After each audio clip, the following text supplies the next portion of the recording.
Slendy, Ego, Slendy, hey. Hit it out the park. Hit it with a strike. From the national anthem to the bottom of the night. I'm in Slendy, Ego, Slendy, Ego, Slendy, Ego, Slendy, hey. You already know what's up. What's that? Another home run. But you know the job ain't done till we hold that trophy up. Hey. What's up, everybody? Welcome to episode 502 of the Talking Friars podcast and YouTube show. Ben Fadden with you here. It is October 27th, 2023. And the main topic I wanted to touch on in this show is 6 names that I wrote down that I think should not be the next Padres manager. I think that is the main focus right now of a lot of Padres fans. Who is going to be the next manager of this team? Because we know that the manager is going to be hired before any big offseason moves are made, right? There's going to be speculation and there's stuff out there pretty much every day, it feels like, about the future of Juan Soto. How likely is it that Juan Soto gets traded this offseason? How likely is it that he is on the team come Korea? Dennis Lin was just writing something in The Athletic. He just put a mailbag out, I think this morning, writing about Juan Soto, the manager search, all that. So I can touch on that as well. But, you know, there's names that are being thrown around that are like, okay, the Padres will be talking to those people. Ryan Flaherty, Mike Schultz, Ruben Niebla. I don't think we've heard of an external name yet, like officially this guy's going to be interviewing for this job. But just guys that I think should not be the next manager. If they get interviews, I'll probably just be like, yeah, I don't think they should be the next manager. If they get interviews, I don't know if that's necessarily a bad thing. I just don't want them to ultimately get the job. That's all that matters here, at least in my opinion, is that these guys don't get this next job. There's some guys that are accomplished in baseball on this list that it wouldn't be the worst case scenario if these guys did get the job. They have done it before. They have managed superstars before. But I still don't think that they're the best fit for this franchise in this moment. So if you're live on YouTube, you can click that button or click that link that's pinned up at the top of the chat if you want to join the show and you have some names yourself, or you can give some names that you don't think should be the next manager. You can give those names in the chat. If you're watching this on replay, you can put your names in the comments. If you agree on any names that I'm going to say here, if you disagree, if you want one of these names to actually be the next manager, feel free to put that in the chat on YouTube as well. And you can do it on social media at Talking Friars on Twitter and on Instagram. Thank you to podcast listeners as well for listening to this. Let's get started here. So, again, we know of some names that are going to be interviewing or they have already interviewed. Ryan Flaherty's interview, I believe his formal interview is going to be today. I'm sure there will be more than just this one interview before they make a decision. And he probably has been interviewing informally for the last few months, for the last years that he's been with the Padres, right? So we'll see if there's any word about how that interview went. Mike Schultz, I believe he already had his formal interview. The Padres, according to Kevin Acee, are expected to at least interview Ruben Niebla, and that's probably just like a courtesy thing. We don't want you to go anywhere.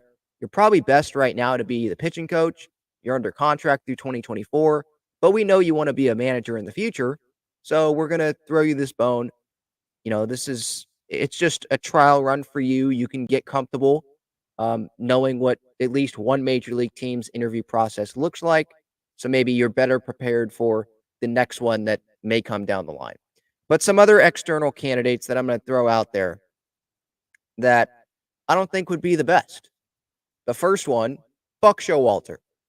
Former Mets manager, Yankees manager, Orioles manager. I'm probably missing somewhere else as well.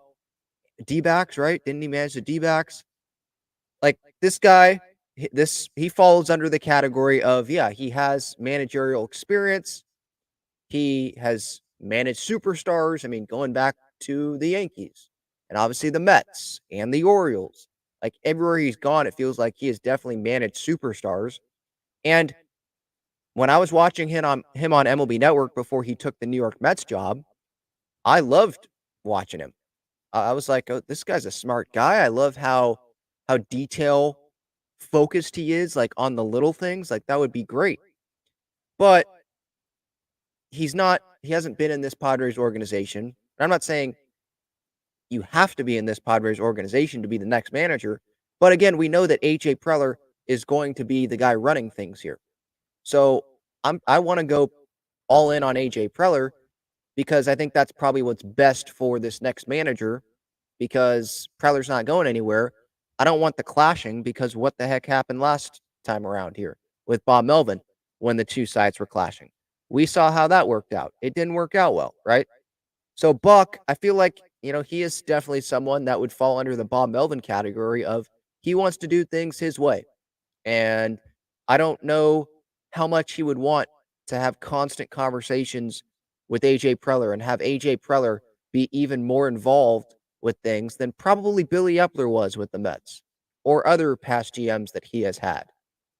And AJ Preller mentioned in his video press conference on Zoom this week that he wants to be more involved, or at least that's what I got from AJ. He wanted to be more involved this coming season, like he was more involved in 2020 because there was nothing to do during the COVID season. But there's already reports about him being too involved, at least according to some people. So I don't know how Buck would receive that. And then you could go to the players as well, because AJ's going to talk with these big players that are here long term. You have to. I think that's the smart thing to do. I'm not saying you have those guys make the decision, but you get their opinions on these certain people. Maybe these people have teammates or past teammates that have been managed by these people and they know some things, or these people have been managed like Manny. Manny will probably say good things about Buck Showalter. And he might say, yeah, I think he should be the next manager. I love Buck. But how's Joe Musgrove going to feel about that? How are some other Padres players on that team going to feel about that? And AJ Preller, is Buck Showalter the guy that you are going to connect with? Because AJ, he mentioned that on his Zoom conference the other day as well. How he wants it's going to be important for this franchise to bring in a manager that shares that same vision with AJ, with the front office. Like they're in alignment. And I think that's important. Again, like with AJ Preller staying, I don't think he should. I think his time's up. But if he's going to stay, which he is, I think it's important to have a guy that's aligned with AJ. You can disagree and still be aligned, if that makes sense. Bob Melvin and AJ Preller just weren't aligned. I think there's a difference. And maybe some people don't understand the difference, but there is a difference. You can disagree on some things and still be aligned. Like, I understand the importance of the information. I'll take in the information that AJ is giving me or the front office wants me to use. But at the end of the day, maybe we'll disagree on who should come in the seventh inning with 2 outs and a lefties up. Like little things like that. But you're still on the same page. Like, I understand this information's important.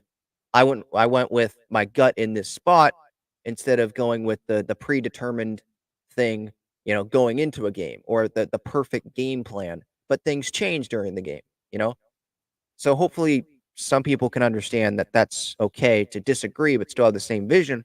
I'm not so sure that Buck Showalter would have the exact, vision as AJ Preller, and they would be, in lockstep with one another. Same thing with Ozzie Guillen. That's another name that I'm seeing a lot of people bring up. Hire Ozzie Guillen, someone that can really get on these players, and he's going to express his mind, his mind. He's going to let his thoughts be known. But I don't know. I mean, he hasn't been in the Padres organization. He's known more nowadays for just venting at the Chicago White Sox and how much they suck on the White Sox postgame shows. Is there a reason why the Padres already interviewed Ozzie Guillen in the past? I think this might have been before they hired Bob Melvin. They interviewed him in the past and decided to not go with Ozzie Guillen. I don't think this was a situation, unless, correct me if I'm wrong, but I don't think this was a situation where the Padres wanted Ozzie Guillen and Ozzie said no. I think, of course, he wanted to manage the team, and the Padres decided to go in another direction. Is there a reason for that? In the interview process, did AJ not feel like he connected with Ozzie Guillen? Did he feel like he could, I don't want to say control. I don't know what the best word is for it, but was he afraid that Ozzie Guillen was going to make him look bad if he hired, Ozzie Guillen as the manager and something went wrong in the season and he went off speaking to the media or, as a source to the media made him look bad? Well, Bob Melvin, it sure seems like he or people around him makes AJ look bad here as well. So I would rather have someone come in. If they're a veteran guy, I would rather have someone come in that, well, they're not really coming in. I'd rather have unless it's like Skip Schumacher, I'd rather have it be someone that's coming in, being promoted. When I say coming in, being promoted, they've been in the organization. They understand how AJ Preller operates. They've been there for years. They have the managing experience outside the Padres, and they've been successful as well. Maybe not World Series, but consistent postseason appearances. And that's what the most important thing is about this manager, right? Sure, in the postseason, his managing there in the big spots, what are you going to do? Are you going to take guys out early? You're not going to trust guys when you trusted them in the season. Like, that's a part of it too. But the most important thing is, how are you going to be able to get this team to the postseason consistently? Because who knows what's going to happen in the postseason when the postseason comes. And Mike Schilt, I'm on the Mike Schilt train. Unless it's like Skip Schumacher. If Skip Schumacher was approved by the Marlins, he was allowed to come talk to the Padres, and Skip Schumacher doesn't hate AJ Preller, and the relationship's fine there. And he was actually talking about the St. Louis Cardinals, not the Padres, when he was talking about to the Dan Lebitard show earlier this season, in the regular season in Miami, where he was saying that, yeah, he's worked for coaching staffs in the past that were coming for people's jobs and the culture wasn't the best. Was he talking about the Cardinals there? If he was, then and everything seems fine between the two, like, I'd love that. And I said the other day, my pipe dream is Seidler have the balls to fire AJ, and you bring in Kim Ng and Skip Schumacher. That's not going to happen. I understand that, but that's like a pipe dream. And I don't think Skip Schumacher's the happiest with the Miami Marlins right now because they decided to, effectively fire Kim Ng. What did the Marlins think was going to happen when they tried to bring a president of baseball operations in over Kim Ng? When Kim Ng just took the Marlins to the postseason. And it seems like things were trending upward there. And now you're going to put probably a male ahead of a female. And Kim Ng has worked her butt off. And she's the GM. She's being successful. This past year was a success for the Marlins, in my opinion. And with her opinion too, and I think Skip Schumacher's opinion as well, and plenty of other people, what do you think was going to happen? Sure, you can say, well, we wanted Kim back, but you pretty much fired her because she wasn't going to keep working with the Marlins when you're going to bring someone else in over her. That she probably viewed that as disrespectful. So Skip may not be too happy. Kim Ng, yeah, she did decline the Red Sox job, but the Red Sox, they don't have stability there. Where Peter Seidler, he trusts the guy, obviously. He really trusts AJ Preller. That's why I don't think this is going to happen. I don't think AJ's going anywhere.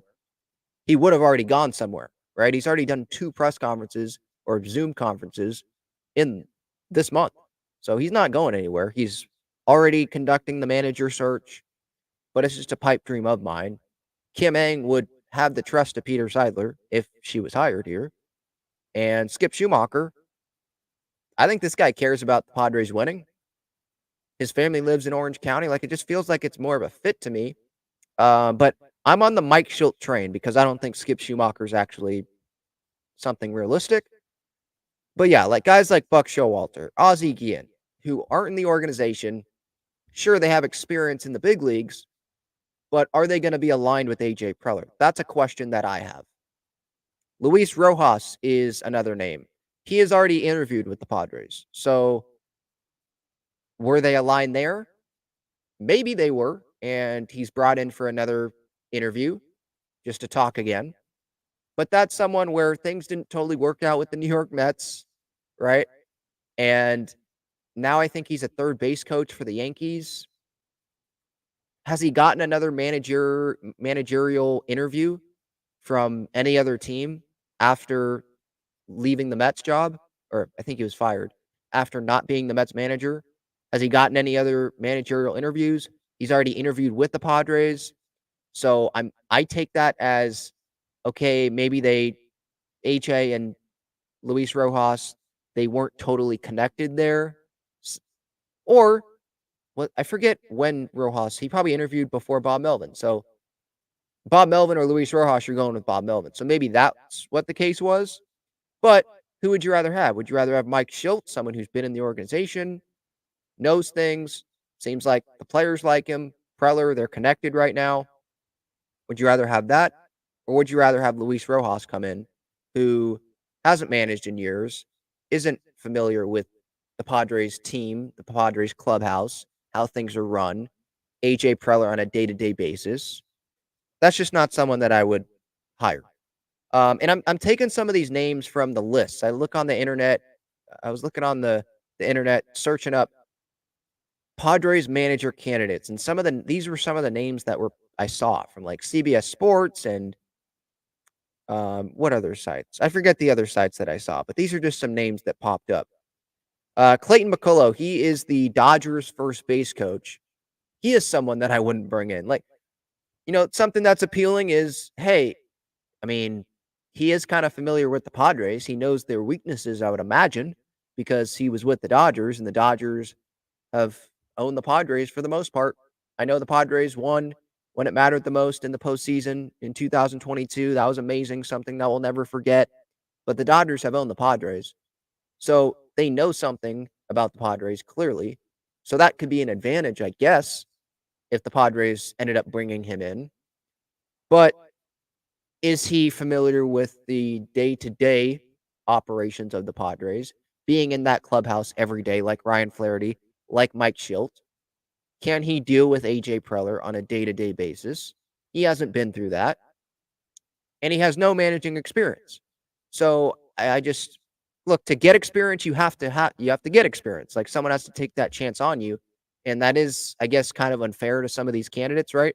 Because some of these guys, right, like the best managers in baseball, at one point they had no managing experience, and now they're in the Hall of Fame, or they're on track to be in the Hall of Fame. They're slam dunk Hall of Famers that are just finishing up their career, right? Like Dusty Baker at one point had to get a chance. Bruce Bochy at one point had to get a chance.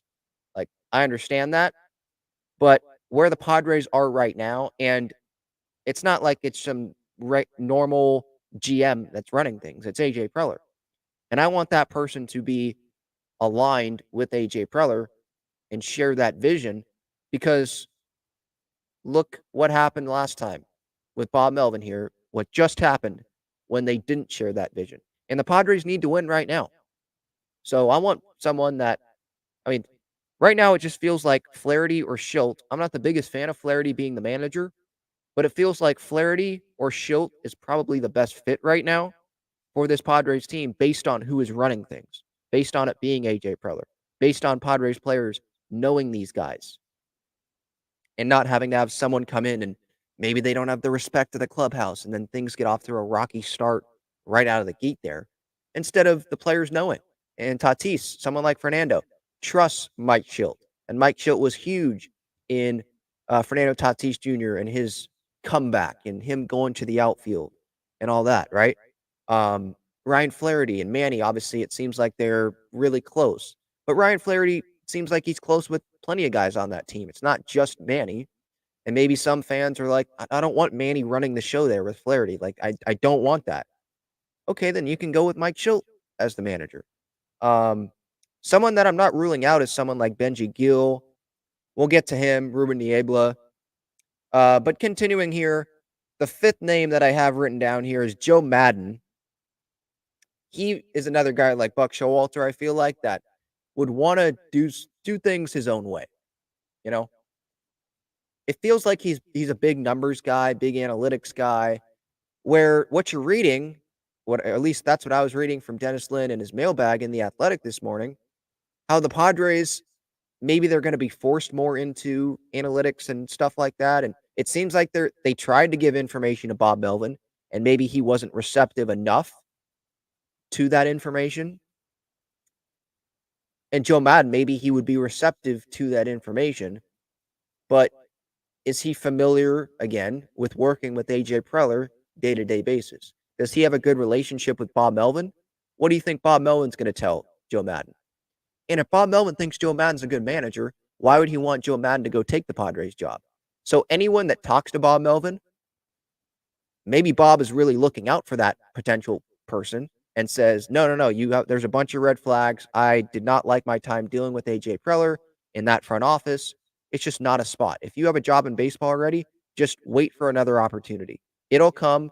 I'll give you a good reference to whoever calls about you in the future, but you don't want to go to that Padres team.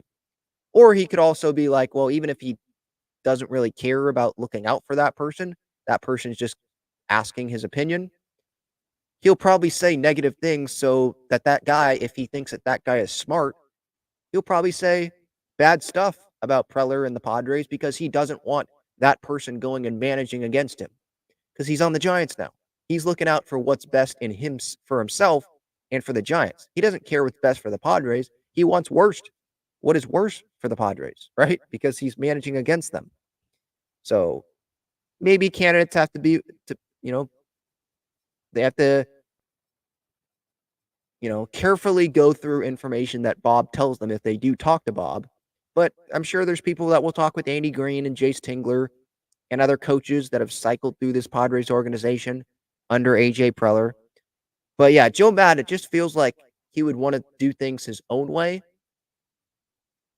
And I do want a manager that will push back. And AJ was mentioning that, how he likes people that are willing to disagree and commit. Like he said that in his video conference this week. And he, when he gets pissed off the most, or when the organization gets pissed off the most, is when they say, hey, say what you feel. They don't. And then when they leave the room, they say what they feel. It's like, come on, give me your full opinion here.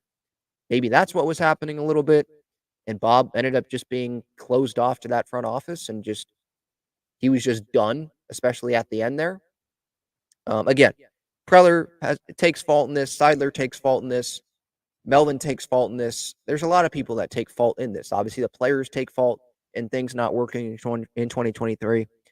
Joe Madden, I think he's a talented baseball guy. I think he knows what he's talking about. But I just don't feel like he is the best fit over someone like Mike Schultz, someone that's been in the organization, really knows AJ Preller. I don't think he's the best fit to be the Padres manager right now. Now, I will admit, like years ago, I don't know if this was before Jace Tingler or if this was before Bob Melvin came in, I was like, no, I'd be fine with Joe Madden because I saw what he did with the Cubs. And I wasn't thinking about all these reports about AJ Preller. I don't think they'd come out yet. So I was like, yeah, Joe Madden, flashy name. Yeah, that would be amazing to see Joe Madden be the Padres manager.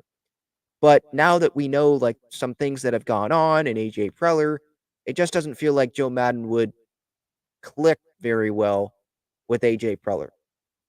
And would he like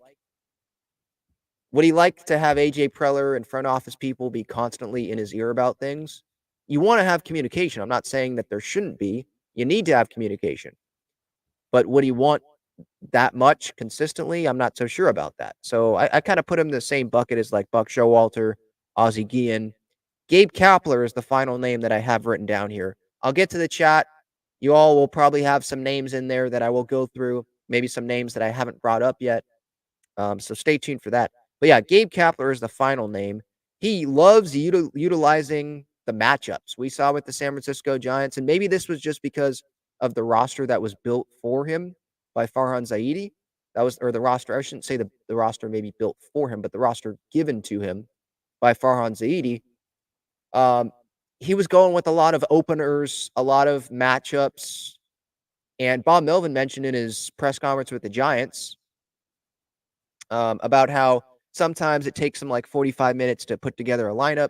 It took him more than 45 minutes every time they played the Giants because he liked how much Gabe Kapler was, he liked the things that Gabe Kapler was doing with the matchups, the splits, the reverse splits, all that.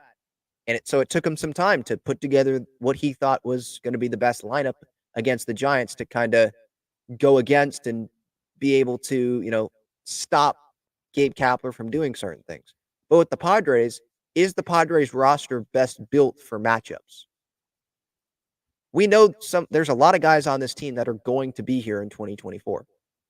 So is the roster best built for, okay, this guy sits, because there was plenty of times where Mike Yastrzemski would sit, even though he's probably one of the Giants' better players, but based on the matchup, Yaz would sit. Is the Padres roster built for that type of thing? And would Gabe Kapler be able to adjust? I'm sure of course, he'd be able to adjust to be able to put Tatis, Manny, Bogarts, and Soto in the lineup every day. He'd love to have that, right? He just didn't have that luxury with the Giants. But ultimately, it didn't work with the Giants. Did they get to a World Series? Did they get to an NLCS, right? What was the longest? Let me look up here. The longest that the Giants got in the postseason. I want to say it was just the NLDS, right? Let's see here. Under Gabe Kapler, yeah, they lost the division series. That was 2021. So no postseason appearance in the first year. No postseason appearance in 22. No postseason appearance in 23. Lost the NLDS in 5 games after winning 107 games in 21. But the roster this year did look different to what the roster was in that year. There were a bunch of veteran players that did perform like they were in their prime that year that they made the postseason. A lot of things went right for the Giants that year. Things didn't work out in Philadelphia. Ultimately, they didn't work out with the San Francisco Giants. So are they going to work out with the Padres? And Gabe Kapler hasn't dealt with AJ Preller on a daily basis. He's someone, maybe Kapler would click with AJ.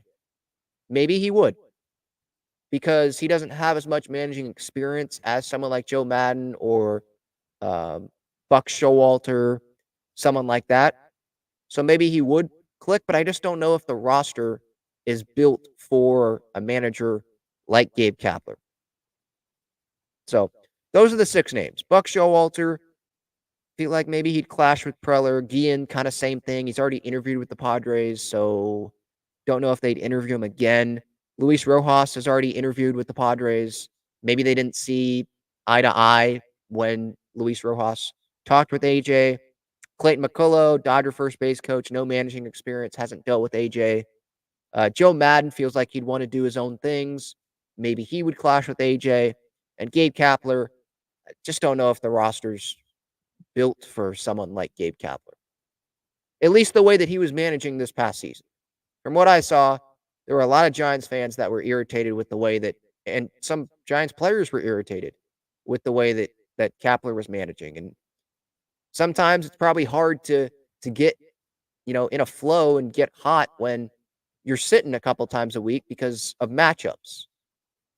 And that's not really how it feels like this Padres roster is built. Now, in the offseason, AJ could change things and it could be more built for someone like Kapler.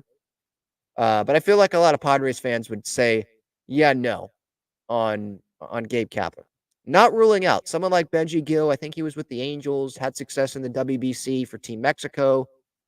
And I have seen some people like, yeah, they need a different influence in that clubhouse. And so, yeah, go look at someone like Benji Gill. And so I'm not going to be opposed to that. I think Preller was asked a question by someone in Spanish, but I was listening on 97.3 The Fan to that press conference the other day, and it got cut off right when the Spanish started. So I didn't know the answer that Preller gave, but I guess the question was about someone like Benji Gill, and I guess Preller was he talked pretty well about Benji Gill, so maybe he will get an interview, but that's not a name that I have heard mentioned by Dennis Lin or Kevin Acee or anyone like that.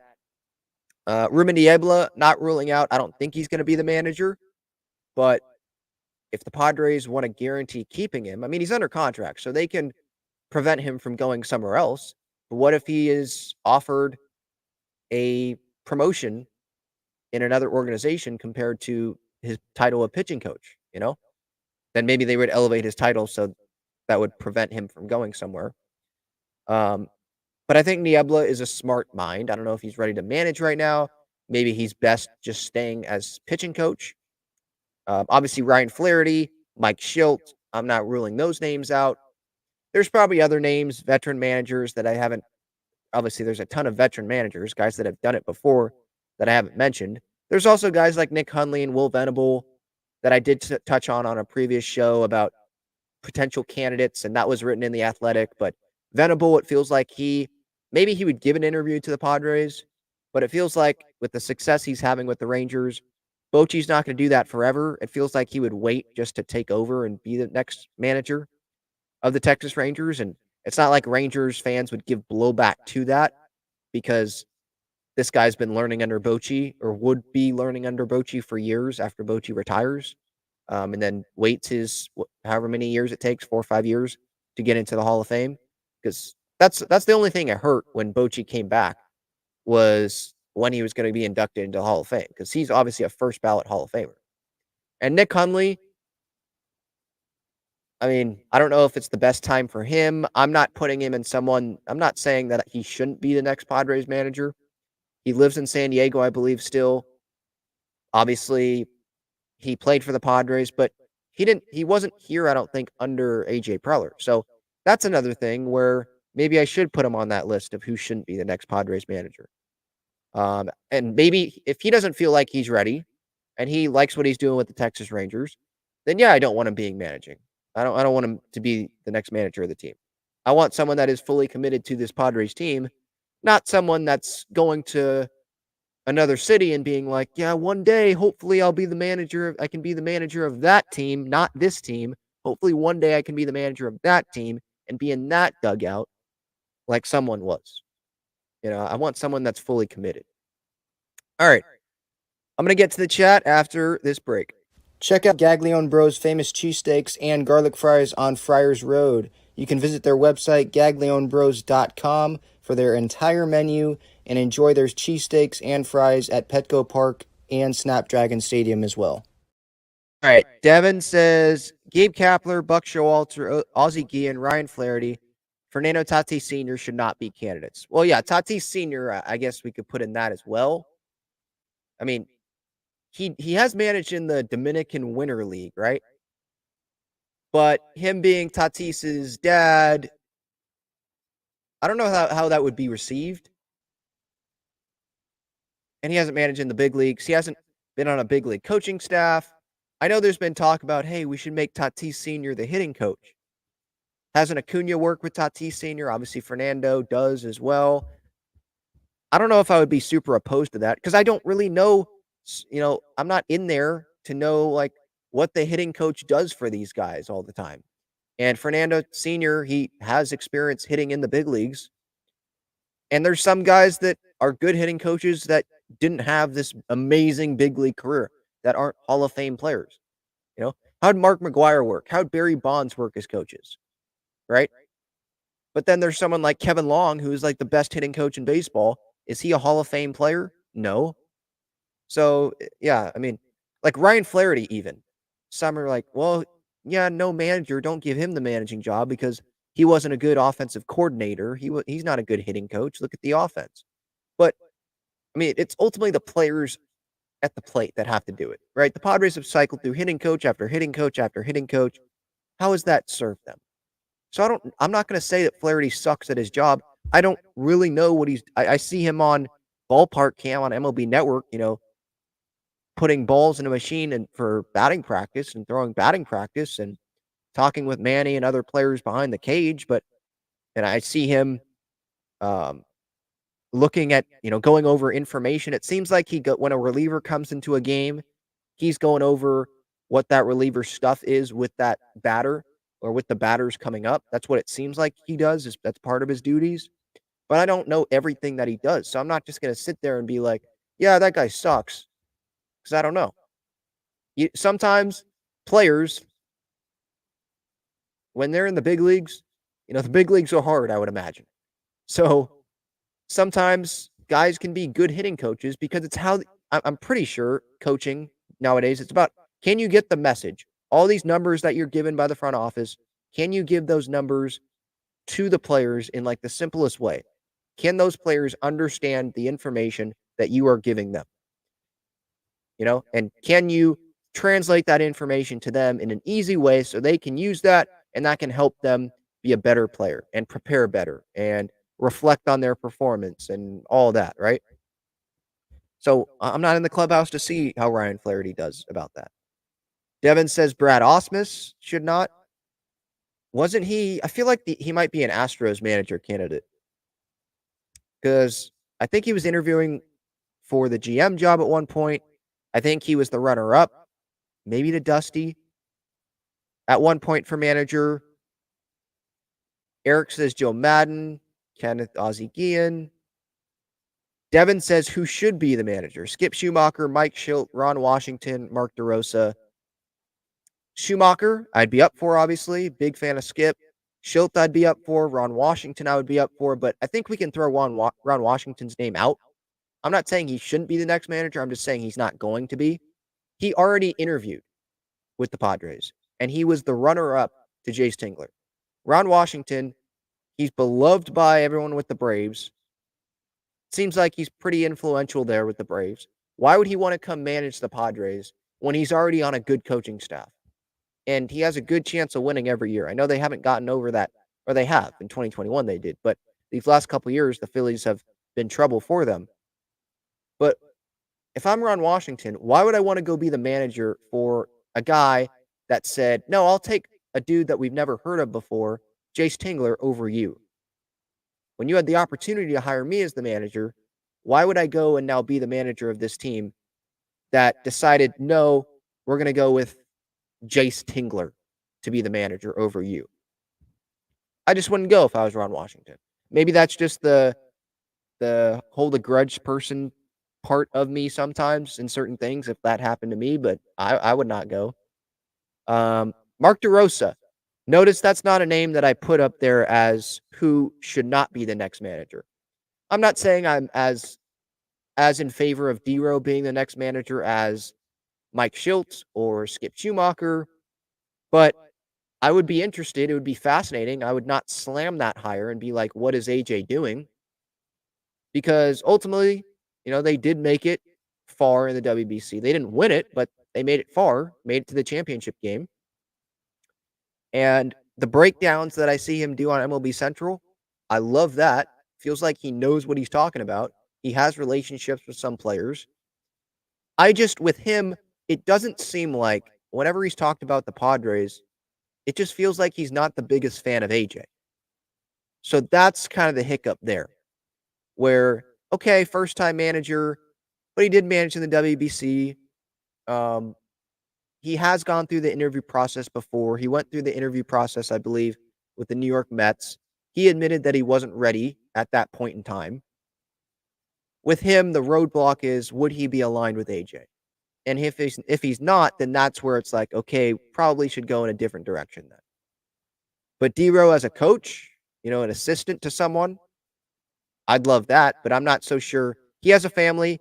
I know with MLB Central, he works there in New Jersey during the week, and then most weekends, I believe, he flies back home to, I think he lives in Georgia. He flies back home with his family. I think he coaches his son probably in travel ball or something. Just because I watch MLB Central all the time, so I know some of this stuff. But I got a chance to talk with him for a brief moment at the winter meeting. Seems like a really cool guy.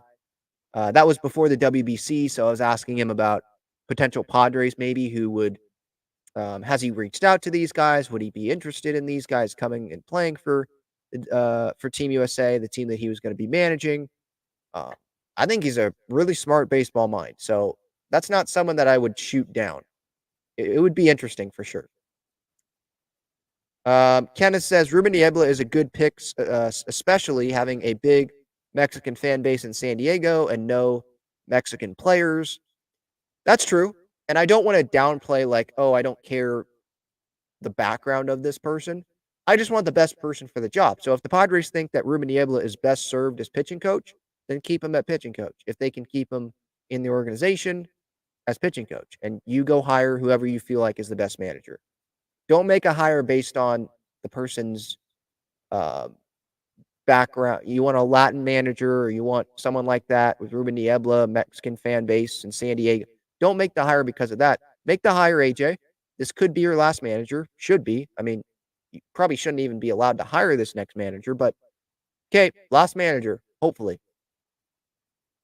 Go down the way you want to go down. If you don't think Ruben's the best guy, then keep Ruben as the pitching coach and go hire the best guy. Edgar says Trevor Hoffman.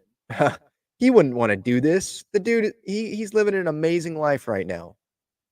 He can just be an advisor. He can pop in spring training. He can go golf.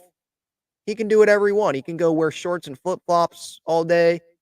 No, I don't think he wants to manage the Padres. I don't see that. I'm sure something's driving him. I'm not saying that he's just not doing anything with his life, but no, Trevor Hoffman. No. Yeah, Manny teased bringing him up to win a World Series during last year's postseason run. I think he's someone that loves being involved with the Padres and loves the Padres, but I don't think he wants to be in Kansas City on a road trip on May 7th on a Tuesday night. I don't know if he wants to do that for years. And AJ Preller. I'm sure he talks to AJ, obviously. Like, if I was AJ, I'd want Trevor Hoffman's opinion on something. But does he want to deal with that, day in, day out? Does he want to deal with the grind of the season again? He knows what it's like, for sure, obviously. But does he want that? Does he want to talk to the media every day and everything that comes along with it? I don't think he's very interested in that right now. Marcus brings up Donnie Baseball, Don Mattingly. Now, Don Mattingly, he was AJ's, I don't know if it was his, literal favorite player, but he was one of AJ's favorite players growing up. AJ's from the East Coast. Don Mattingly, obviously, with the Yankees. AJ loved Don. But that's as a player. Maybe he's heard some things about Don Mattingly when he was with the Dodgers, when Don Mattingly was with the Marlins. Because Don Mattingly now, I believe, is the bench coach with the Blue Jays. Maybe he's heard some things, or maybe he's talked with Don Mattingly. I don't know. I don't think that Don is interviewed with the Padres because he was currently a manager at the time that the Padres were looking for managers. So I'd be open to Don. I'd be fine with Don interviewing. Would Don be aligned? Would Donnie Baseball be aligned with AJ Preller? I keep mentioning it, and maybe some people are tired of me mentioning it, but I think that's a big question here. Is this veteran manager going to be aligned with AJ Preller? With Mike Schilt, it seems like everything that is being written, it seems like he's aligned with AJ, at least as much as he can be. Continuing to go through the chat, 317 Sports Ball says Benji Gill for new manager. Kenneth says Benji Gill is a good option.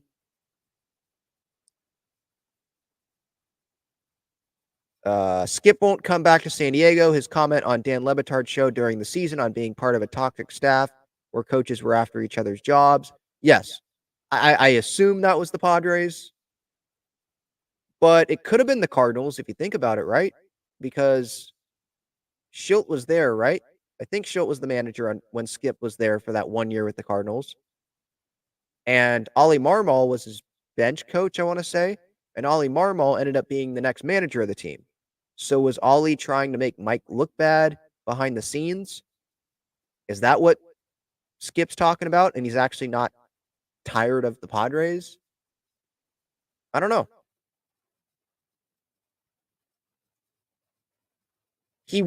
Skip was what? He was the bench coach essentially under Jace Tingler, right? Were people trying, I definitely could see that with Jace Tingler, because Larry Rothschild was the pitching coach at one point. Guys being, tired of Jace Tingler being the manager. I could see that. So I assume he's talking about the Padres. And again, I don't think that Skip Schumacher is going to be the next Padres manager. I think it would be a bad thing for the Marlins to even allow him to go interview, especially when they just lost Kim Ng. Talk about losing your momentum from making the postseason. Your manager and your GM are gone. Yikes. I don't see it happening. But I would like it. I would love to have Skip be the manager.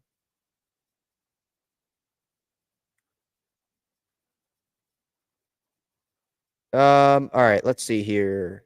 Continuing to go through the chat. Kenneth says, I feel like catchers are normally the best coaches. Yeah, someone like a Yadi Molina. I think that's been jokingly brought up on social media about, hey, maybe he could be the bench coach of the Padres. Yeah, Nick Hundley, that was mentioned in The Athletic. I think catchers could be, yes, I think catchers, they're, I mean, they have to prepare maybe more than some other players. They have to prepare for the opposing pitcher, and then they have to prepare for all of the opposing hitters on the other team to see what are the best ways to attack those people. They have to know the pitchers that they're receiving, have good communication with them. They have to have good communication with the pitching coach, and they see the whole field. So yeah, there's some things that prepare them, I think, in their playing careers to end up being future managers, coaches, etc. I hope you're joking. Someone here says Bochy.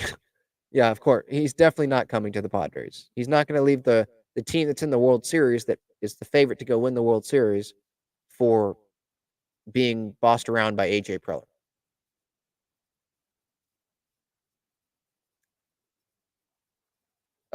Let's see here.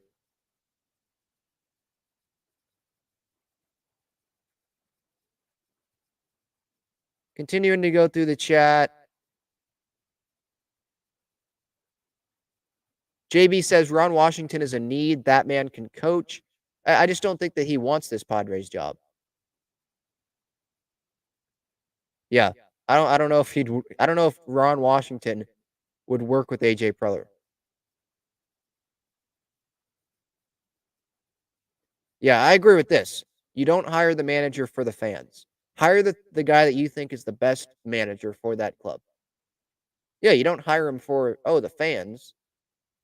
Sure, is it good that fans will like the move? I guess, but if they don't like the move, I mean, as long as you win, then they'll end up liking the move.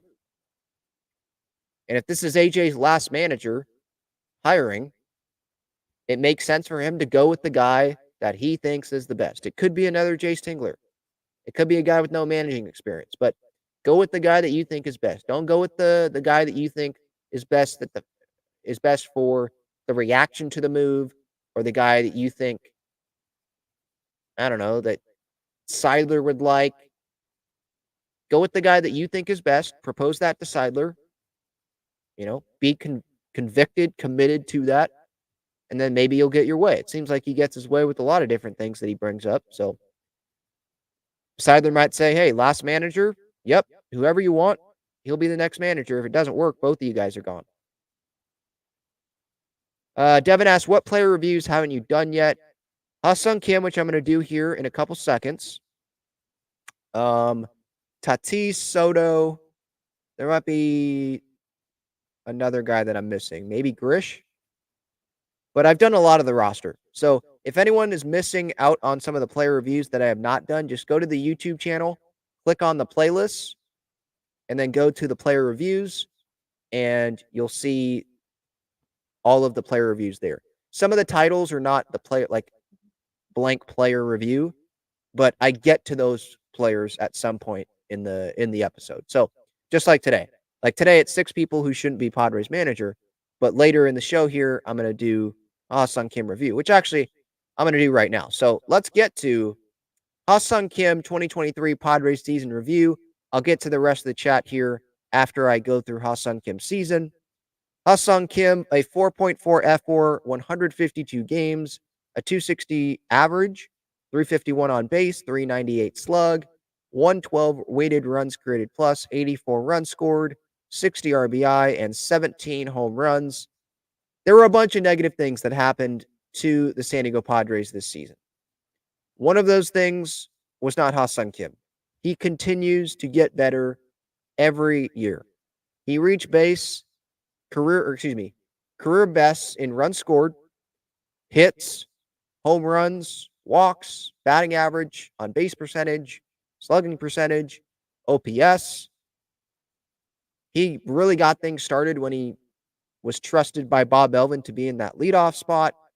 He is one of the sparks of this team. You know how Tatis, when things are going well, he is a spark to this team, right? Just energy, instant energy. It feels like every night there is energy there. That's definitely what you can say about Ha-Seong Kim. He had a 783 OPS, got on base 36% of the time in 73 games as Bob Melvin's leadoff hitter, 17 defensive runs saved. He was 6th in Major League Baseball among all second basemen in outs above average. He ended up being a finalist for second base Gold Glove, a finalist for utility Gold Glove. I believe those are going to be announced on November 5th? Early November is when those Gold Gloves are going to be announced. He was one of the Padres' best players this season. No doubt about that.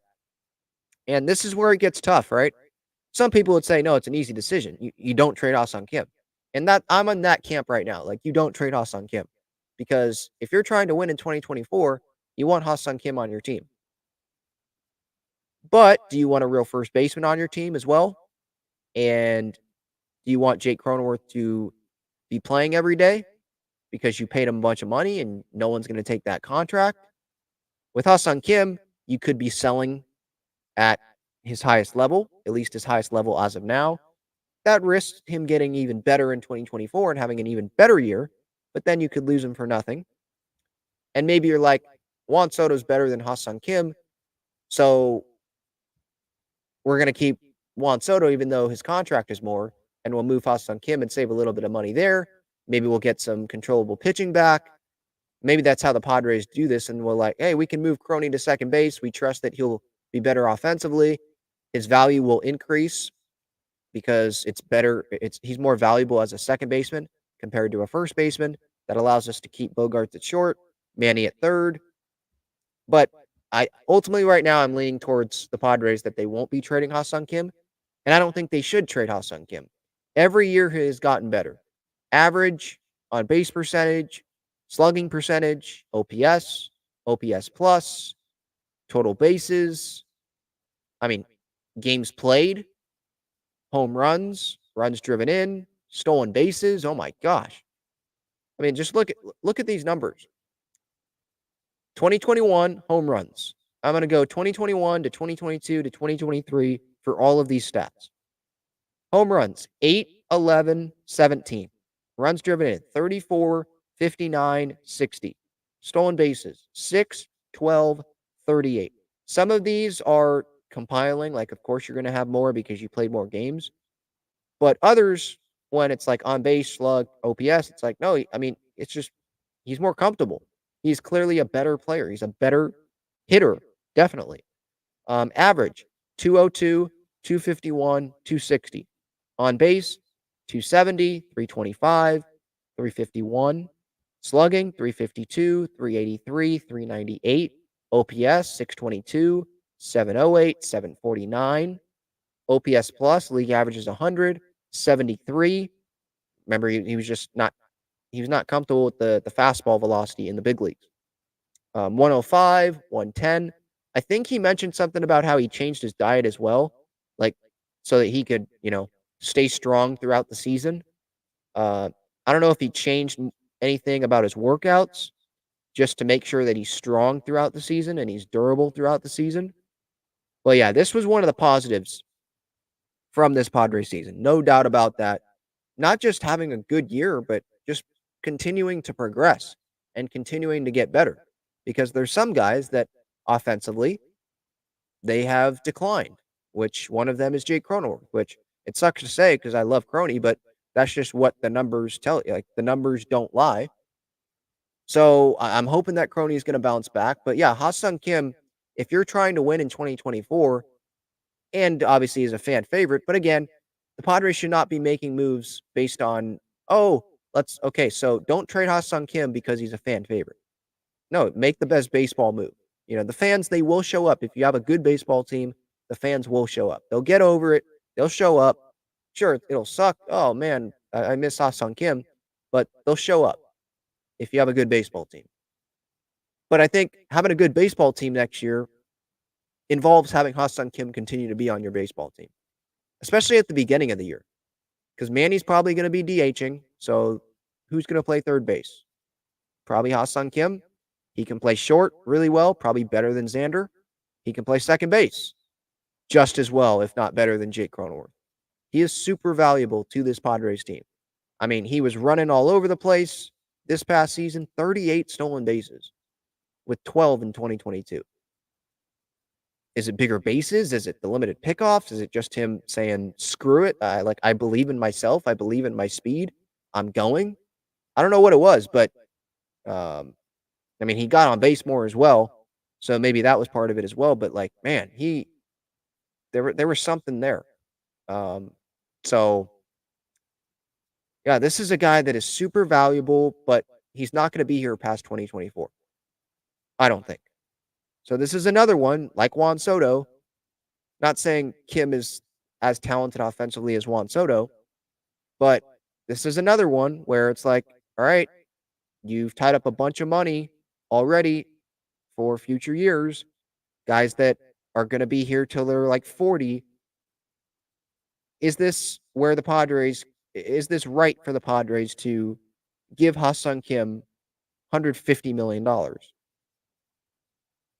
Because based on this performance that he's having, I mean, what is he going to get in free agency with how valuable he can be to a team? How much is he going to get? Is it the best for the Padres to do that when Crony's going to be here, when Manny's going to be here, when Bogarts is going to be here, when Tatis is going to be here, when as of now, Jackson Merrill's going to be in the big leagues on a cheap contract and he can play the middle infield unless they try to go put him in the outfield, right? Crony can play the middle infield unless they try to put him in the outfield or still want to stick him at first base. So does it fit? You know, you're not bringing Ha-Seong Kim back to have him platoon. And with the do they want to platoon Jake Cronenworth?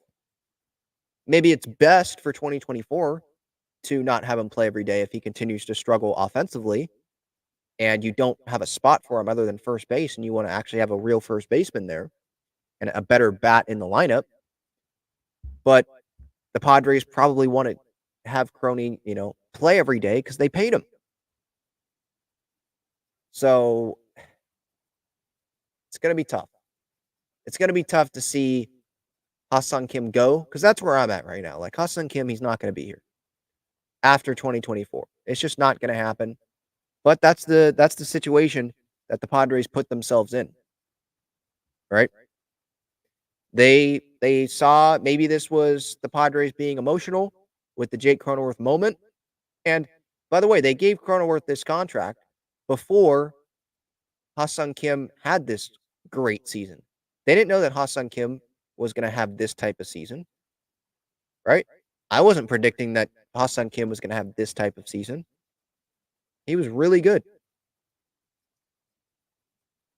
But his OPS plus, you look at it, it was 110. That's not like 150, right?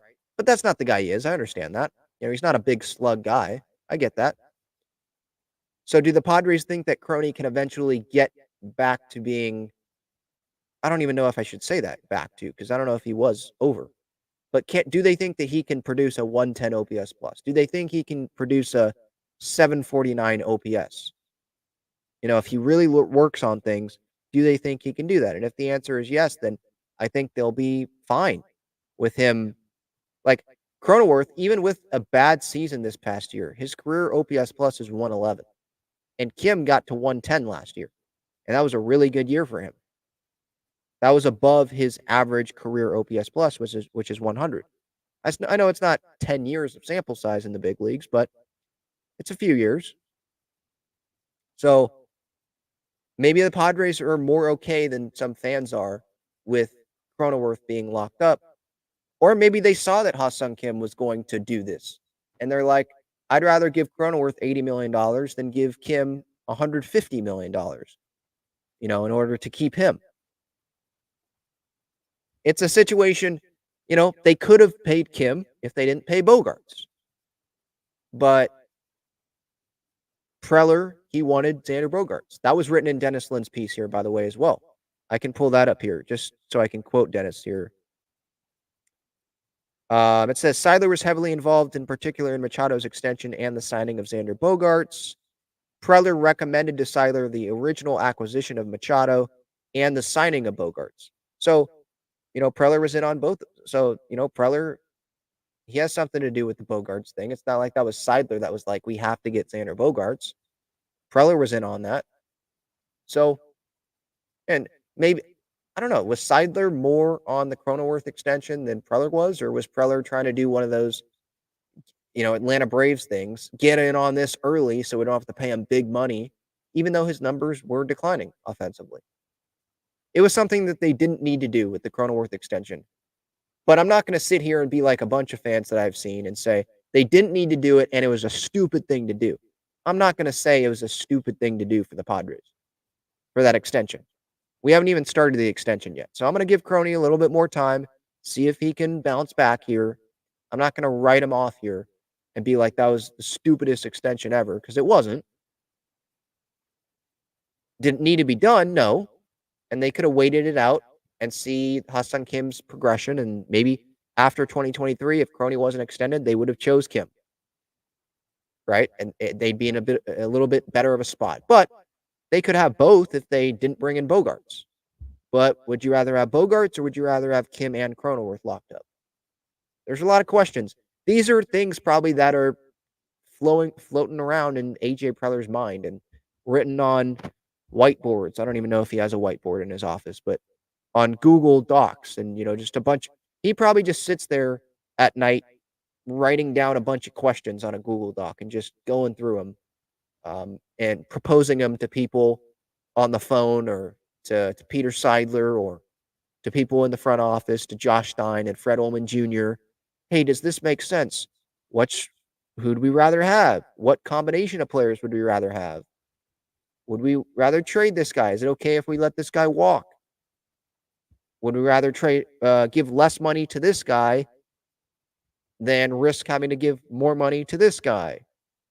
It's a lot of questions that are asked by GMs. I mean, that's a big part of their job, is just ask a bunch of different questions. AJ has admitted that in the past. Like, he asks a bunch of questions. He knows that.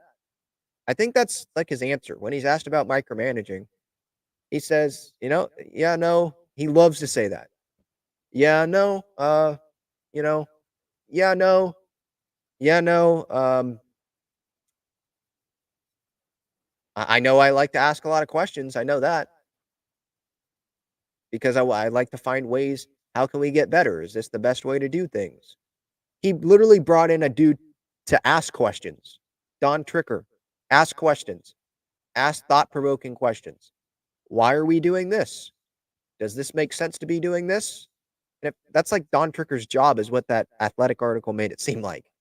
I know John Boy did a video on it as well. It was pretty funny to watch. So yeah. With Ha-Seong Kim, I know I kind of went off there.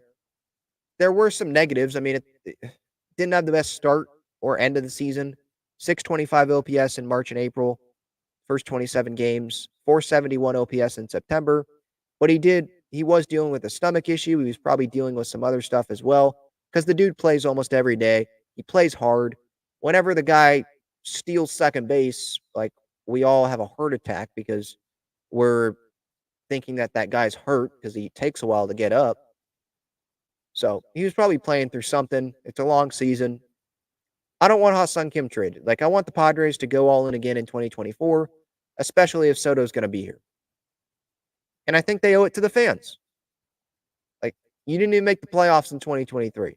You let Bob Melvin go to the Giants. The least that you can do is, act like you're trying to go win this year, which they should.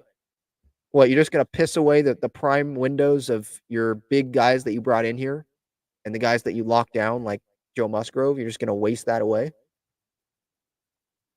Getting back to the chat, Tyler says Carlos Beltran doesn't want him to be manager. I can understand that. Even though it does seem like a lot of people think that he's a smart baseball guy. Just what happened with Houston, that ruined him being the Mets manager, right? They had to fire that guy before he even managed a game.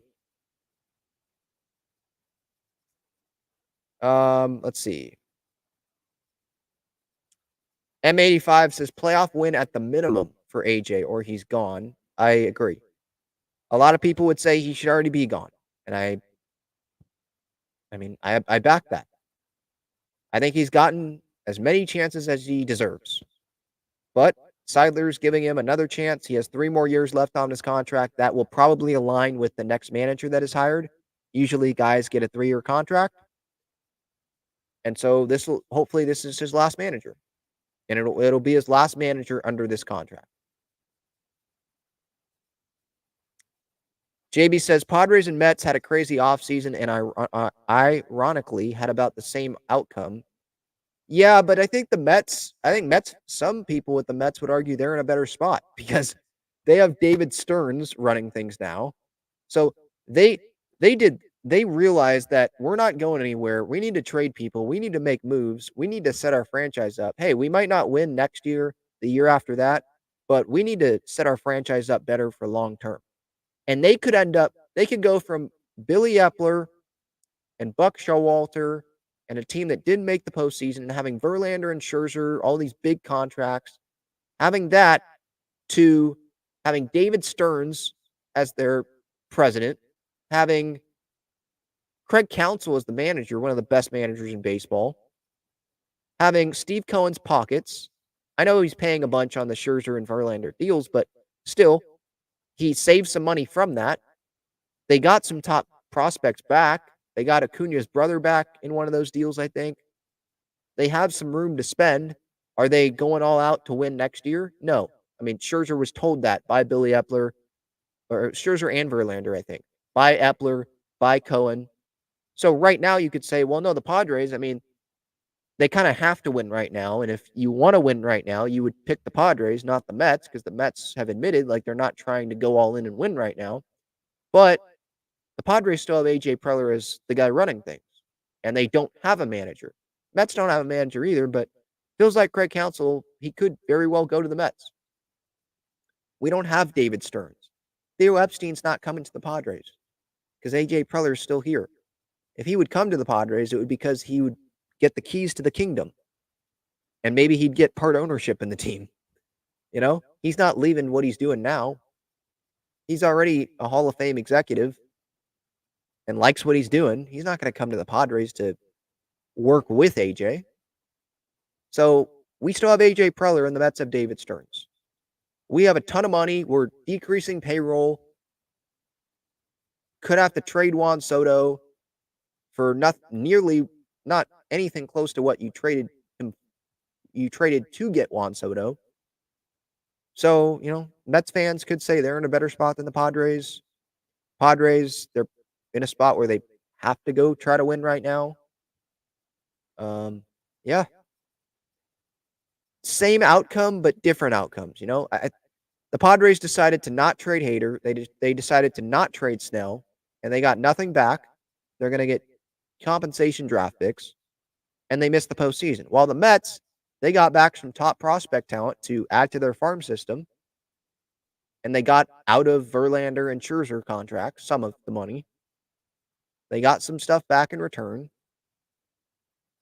and they ended up making a move with Showalter, and it didn't seem like it wasn't as bad as Preller Melvin. It was Showalter wanted to continue being the manager, but Epler went into his office and said, yeah, we're going to go in another direction.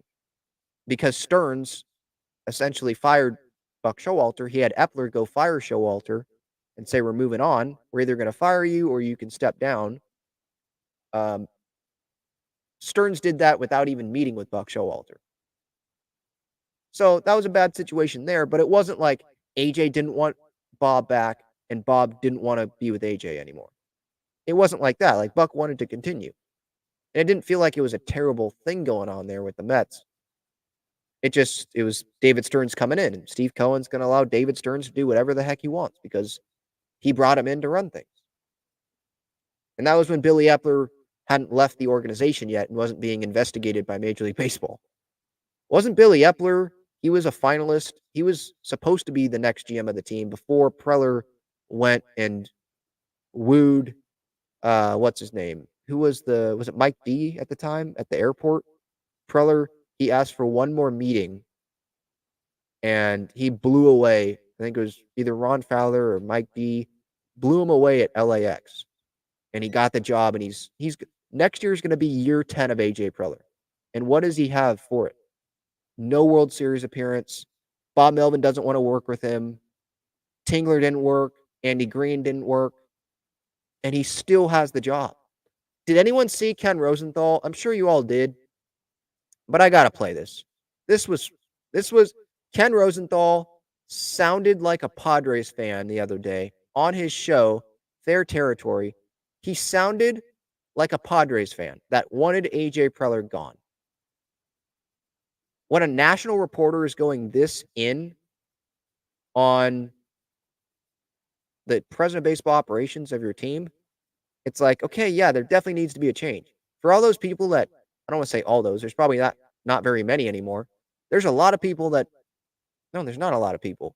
There's some people that believe in AJ. Or maybe it's people that are like, well, we have to because he's going to be here. So I want someone that's in full lockstep with AJ to be the next manager. That's how I feel. But I don't want AJ. I think AJ should be gone.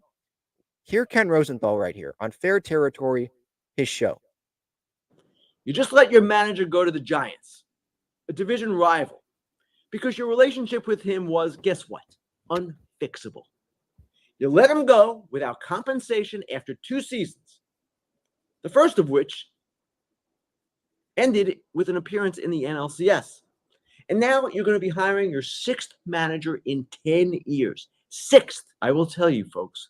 Most GMs don't get nearly that many. So enough of the kumbaya in San Diego. It was not kumbaya in San Diego. And you know what? That story we wrote, Dennis and I, we should have gone even stronger. That's Ken Rosenthal, one of the more respected writers in baseball, going in on AJ Preller. Enough with the kumbaya in San Diego. I love that line. It's not good. Things are not good. And Preller continues to get chance after chance after chance with Peter Seidler running the show. And then he allows Preller to run the show, you know? Like, I just wish Peter would notice what the heck. Is he not reading these reports from Dennis Lin, from Kevin Acee, from Ken Rosenthal? He's not reading any of this. And he just has this blind faith in AJ. That's sure what it feels like. And he wanted AJ and Bob back. I understand that. But you're allowing AJ to hire another manager when 0 managers that he has hired has worked out. 2022 worked out. Like, it was a step in the right direction. But I'm like I said the other day, did it actually work out? Bob Melvin, AJ Preller, did it actually work out? It would be one thing if they won the World Series and then they had a divorce. But did it actually work out? Bob Melvin was brought here to go to the World Series, to win the World Series. Did that happen? No. Didn't even get that 3rd year. Didn't make the playoffs his 2nd year. Yep. Cool. Love 2022. I'm thankful for Bob for that and all that, but ultimately it didn't work out. 0 managers AJ has hired has worked out. And Seidler's just going to allow him to come hire another manager. So, yeah, I mean, should have gone harder. Ken Rosenthal saying about him and Dennis Lin in that piece that they wrote for The Athletic. Should have gone harder. That's interesting. So is there going to be a part 2 of this? I feel like some fans are like, enough of this. We get it. It wasn't good. Let's focus on the next manager. But it's still so fascinating. Is there stuff there's still stuff out there that we don't know? Could have gone harder. So Ken and Lynn, are they sitting on something?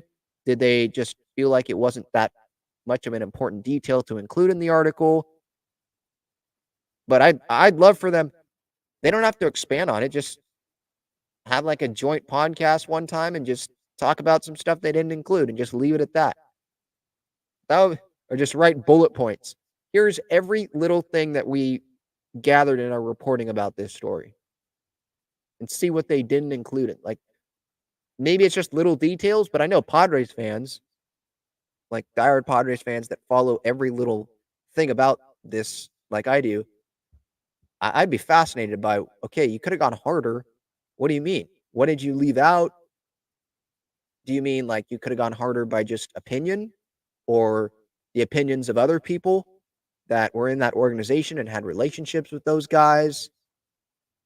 I'm interested in that. But yeah, he went hard at AJ for sure. I think part of it is him being pissed off, and he should be. that AJ and Bob, they said, oh, anonymous sources, we don't give any credibility in that. Bob talking to Bernie Wilson saying, those are anonymous quotes, those are anonymous sources, so we're fine, we're moving forward. Like come on. They tried to, step on journalism, essentially there. Yeah, don't read into those anonymous sources. Those are anonymous, whatever. Who cares? Those are anonymous. Well, sure seems like those anonymous quotes were actually correct. All right. I think that's going to do it. Talking for Hours, episode 502. Thank you all for the time watching on YouTube, listening on the podcast platforms. Just a quick reminder, you can use code Talking for Hours, $20 off your order on SeatGeek. Underdog Fantasy, 100% deposit match up to $100 when you use code Talking for Hours, or you click that link in the description. They got pick'ems, drafts. Feel free to check that out. And BreakingT.com, click the link in the description there. Same thing with Foco. Foco has some great Padres bobbleheads and collectibles. And Breaking T, great Padres, Aztecs, Wave, shirts, sweatshirts. And obviously, Gaglione Bros, the main sponsor, the main partner of the show. Check them out. Main location is on Friars Road, and they're available inside Snapdragon Stadium as well. I believe they're going to be open. I would think they're going to be open for this Sunday. The U.S. Women's National Team, they're friendly against Colombia. They did not score last night. A draw, 0-0. Alex Morgan had an opportunity, missed a penalty kick, clanked off the post. She came out a little bit into the second half. Naomi Girma came out at halftime. Jaden Shaw, congratulations to her. San Diego Wave player, young star. She had her first cap with the U.S. Women's National Team last night. I was hoping it was going to come in San Diego, but it came in the last few minutes of their match in Utah. It was under like 40 degrees, so I was wanting Alex and Nay to get off the field because we got playoffs coming up. But yeah, this Sunday, Gaglione Bros should be open at Snapdragon, and they will be open for the Wave playoff games on November 5th. That's the only guaranteed one. And then if they win that, then the championship game on November 11th at Snapdragon Stadium. All right. Thank you, everyone, for the time. Have a great rest of your day. Hopefully you enjoyed this show. I'll talk to y'all later. See ya.